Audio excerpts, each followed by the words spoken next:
Compliance is a profession where people work tirelessly to make the world a better place. And there are hundreds of amazing and inspiring women who have helped the field develop into what it is today.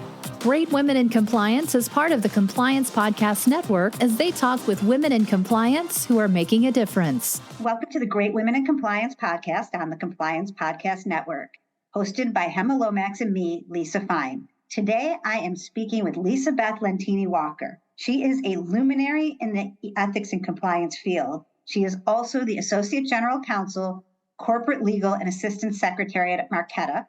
She's the CEO and founder of Lumen Worldwide Endeavors, which provides advisory and consulting service. And she's also an author. You've heard about her book, and we'll probably hear a little bit about it again, too. Not only that, she's a mom of 4 children, and I always said I don't know where she gets time to sleep. I think she might get a little bit less sleep in 2024 because she's spearheading something we're so excited about, which is the Refreshed Compliance Career Connection. It's hard to say that fast in 2024. Before we get started with that, Lisa Beth, how are you? I am so excited to be here today because getting to spend a little bit of time with you, Lisa, is just a delight. And getting to speak with all of your listeners is also an extra special privilege that I don't take lightly. I'm doing great. I am having a very interesting end of the year, as they all are. I feel like there is always a race to December 31st. But I will tell you, 2023 has been a time of very quiet, very focused improvements in my life on a whole host of levels and in many areas. So I'm excited about what 2023 is and was and what 2024 is bringing. Yeah. So I guess one of the things that may have been a big part of 2023 is your role at Marqeta. Can you tell us about that? And am I right? That's one of the bigger parts of 2023 for you? It is. So actually, my time with Marqeta started in 2022. And it began as what I thought was helping a friend out with a short-term maternity leave cover. And it transformed into this role that I am just very much enjoying. And the role has been complementary to a lot of the other things that are going on in my life and with the business. So Marqeta started in 2022 and then really started ramping up in 2023 when I took on the head of corporate legal role, which began over the summer. And that is much wider than a traditional ethics and compliance role. It's heading up legal. And I know a lot of people in our world think about that as a career goal or different kind of role. Tell me about your path and what made you excited about it and what are the challenges? Yes, as I started out my career, I was a securities lawyer first. So I started out at the Securities and Exchange Commission.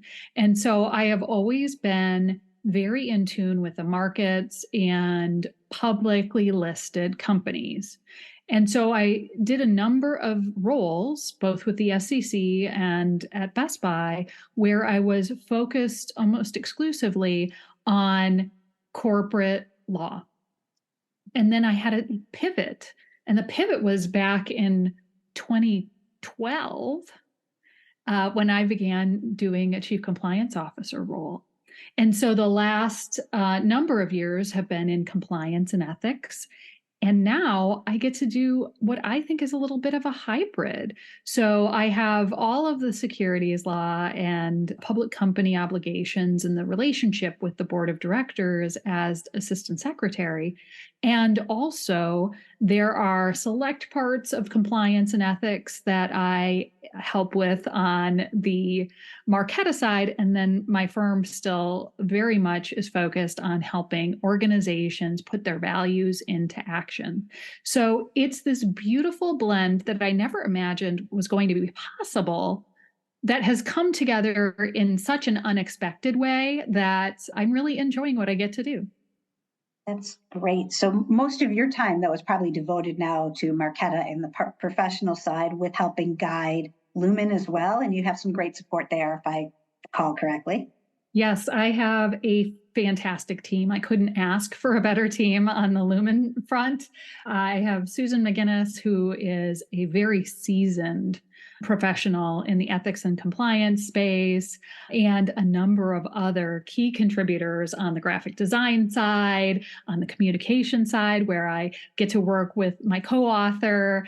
And I actually have part of this is a family business because in terms of operations, my husband is in charge of working with the banks and all of the different elements that it takes to keeping a business running. I always like to say teamwork makes the dream work. And I don't think I could possibly do half of what I do if I didn't have a good team of professional colleagues, of family and friends who have been the best cheerleaders, the best support people, contributors, et cetera, to this dream that I'm living and working through as we continue to grow and develop.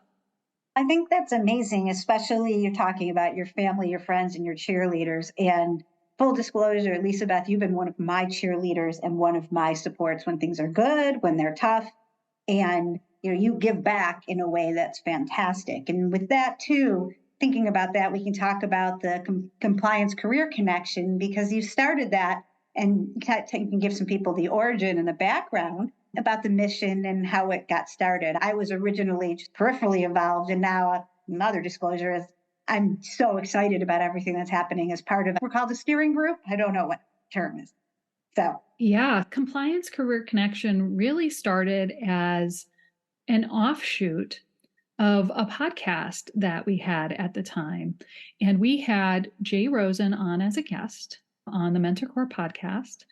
And after his session, someone reached out to him and said, "Hey, I really liked what I heard. I would really like to have some more support, and it would be great to network with other people." And so that started I would say almost like a little cascade of activities. So we took some of the previous guests who had been interested in giving back, and we started having discussions about, during a time of separation, how do we keep this community alive, invigorated, united, and networking in ways that make sense? And so we started doing things like resume reviews and mock interviews and basic networking sessions. And we found that there was this tremendous outpouring of care in our community, both from people who were officially helping to steer some of it, but also from so many unexpected spaces, and people were making connections that were outside of their natural networks. And we saw a lot of value in that. Now, we did notice as time went on and people started getting really excited about in-person meetings when everything opened up, that we were getting some of the same people. So we thought we'd give it a little bit of a break, allow everybody to get all of the excitement about new meeting in person together out of their system, and start afresh when we felt like there was another calling to do. And now I think there is a calling to do. We've seen a lot of companies having budgetary cuts, a lot of changes in staffing, a lot of movement in our industry and other industries. And so we thought now would be a good time to start again and create some more of those connections and networking opportunities outside of people's natural networks. And we're super excited because we're continuing to partner with CCI Press. We are continuing to work on content. And we are thrilled that Fordham is going to be helping to support the first session back on February 14th of 2024. I have a couple of thoughts and questions I wanted to ask. First of all, I don't think there's anybody I'd rather spend lunchtime of Valentine's Day with than that group of people. But I think it's in some ways it's just so interesting and perfect timing wise. And I think every time when I talk to you somewhere in the conversation, one of the Lisa Beth lessons is the power of the pause, which is something that was happening here. What do you think in the first go round though, pre-pause? were what you saw were some of the biggest accomplishments? I thought for me, some of the people that I connected with also locally that I wouldn't have known otherwise, that not in big events or other things, both locally and globally, there were connections I met from all over the world where you get to meet people and find out what they were looking for and what was happening in their countries. And really, even just during the pandemic, understanding a little more about what was going on in the world. That to me really resonated. And for you, what were some of your biggest takeaways? A couple of my biggest takeaways were everyone's busy, but we can make time and be thoughtful about how we connect. And the people who are engaged in this are engaged in it because of their deep caring. So I think that brought the community together in a way that was long term and sustaining and life affirming.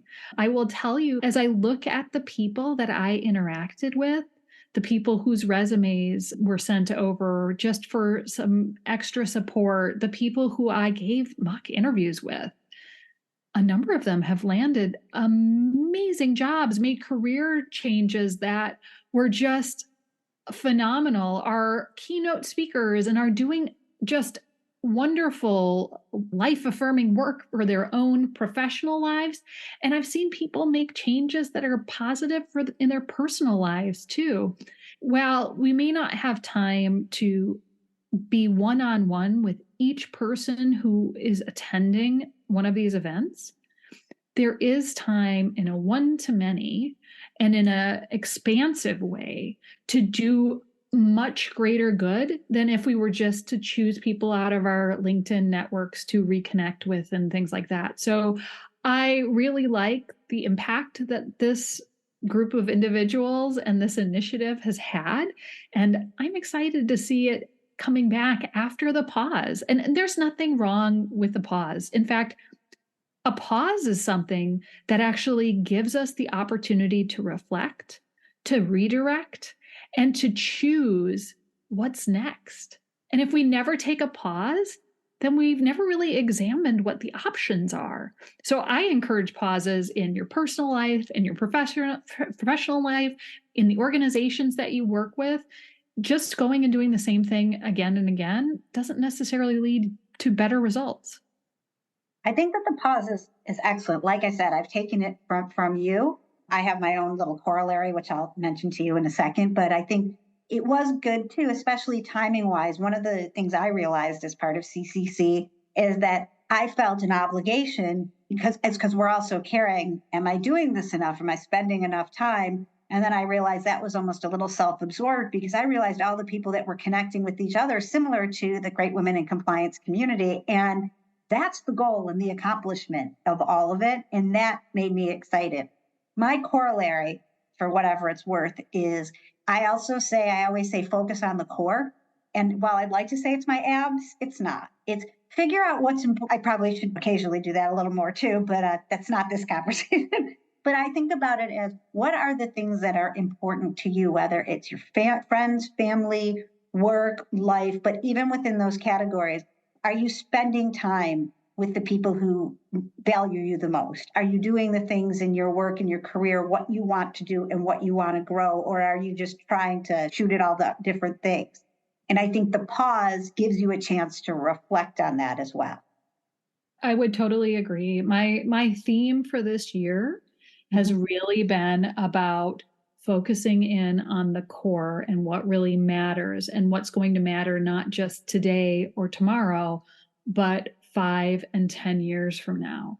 And when we keep that in mind, it makes those choices that we need to make on a daily, hourly, minute by minute basis so much easier. It's maybe not glamorous when you are focusing on the core and you're trying to get all of the real foundations for that next phase of your life or that next stage of your career in alignment so that you're ready when the opportunity arises.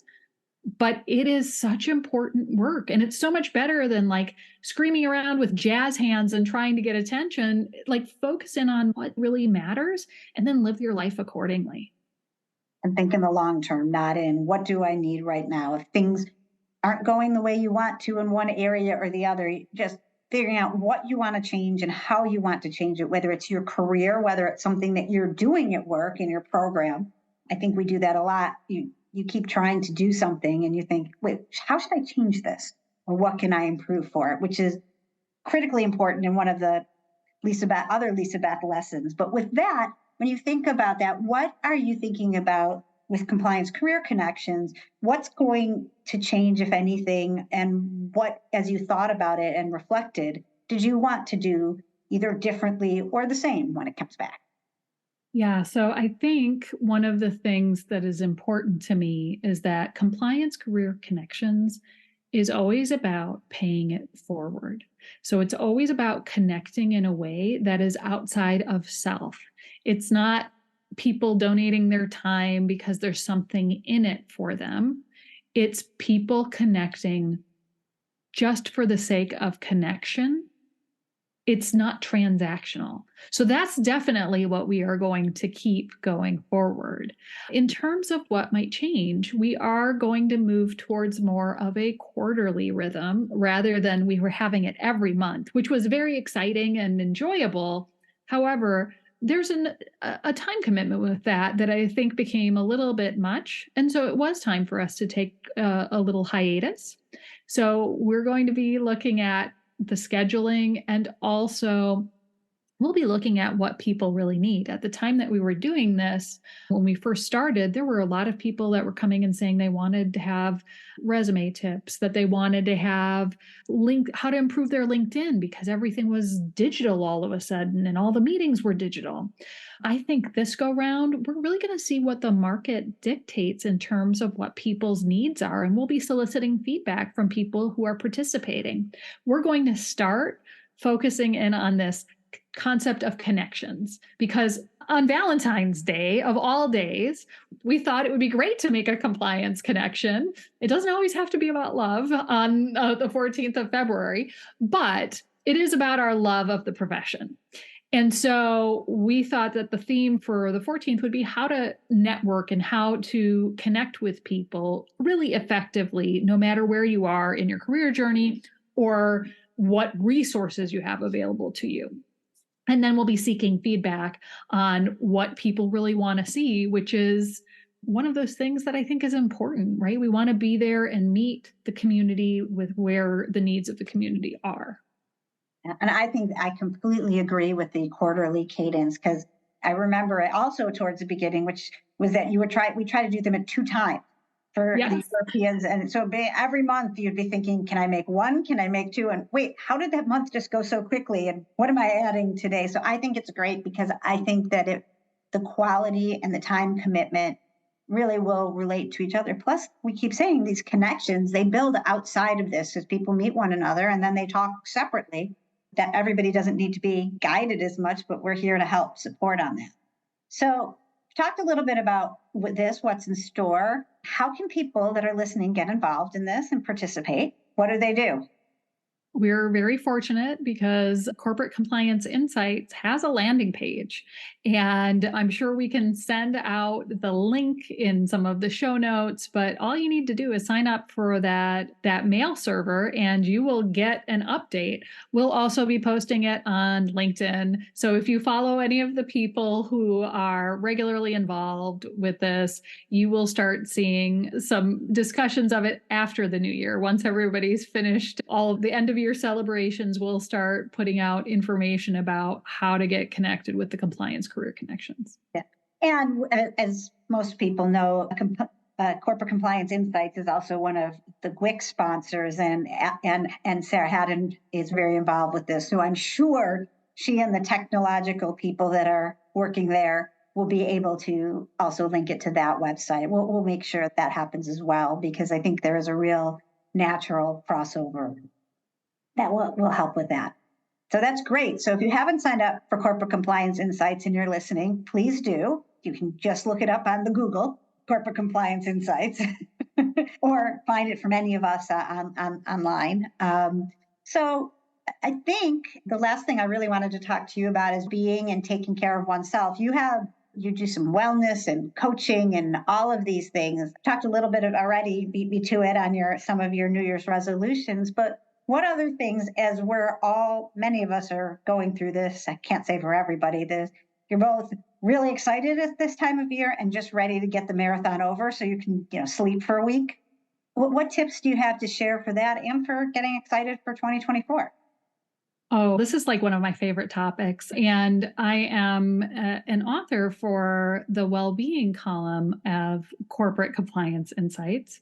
And I actually wrote about this last year about doing a state of you session. I did this actually with my husband on a very long drive from Walt Disney World back to Minnesota. It was, I would say probably for about maybe a third. Don't worry for both of you. But yes, we went through and we did a state of the family. We did a state of Lisa Beth. We did a state of the business. And we talked about each of the children. So it did take some time. There's a lot of people involved. And we talked about a couple of key themes. What were we really happy with in terms of what happened in the last year? What would we have changed and what will we leave behind, in this case, 2023, that we're not bringing forward with us to the next year? How do we want to theme our year? Because I'm not really big into resolutions, but I do think that you need to have grounding in what your intent is. And so we did this and we talked about like our marriage and our relationships with our family and our friendships and where we were giving more energy and where we were giving less. And we really started to design the life that we wanted, both personally and professionally, and for our loved ones that were part of this in our little family unit. And it really has helped make all the difference in terms of how 2023 has shaped up.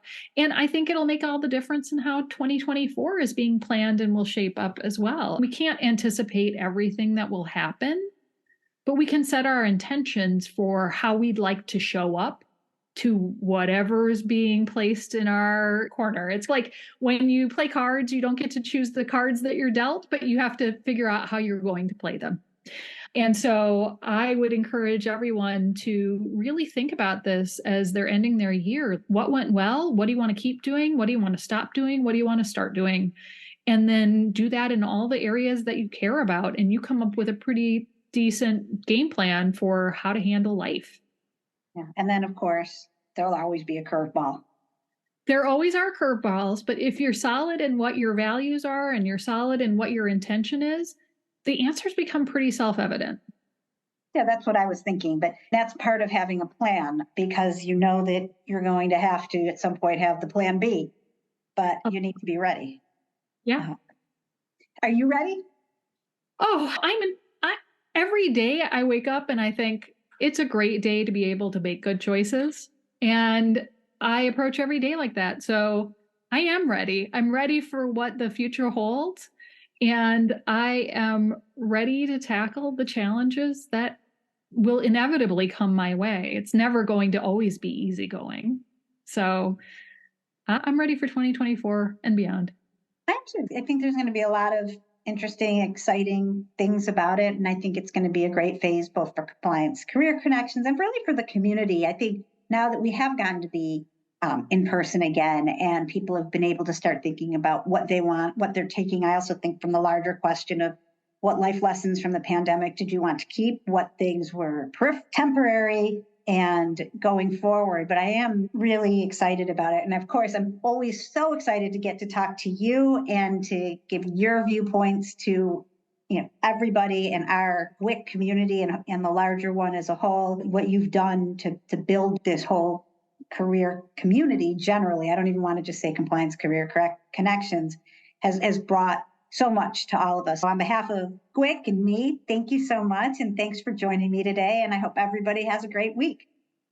Thanks for having me as a guest. And we are so lucky to have you, Lisa and Sarah and Hema and Ellen and all of the people who have been on as guests, and Mary as an original founder of this WIC movement as well. We are truly fortunate to have you leading the way in this.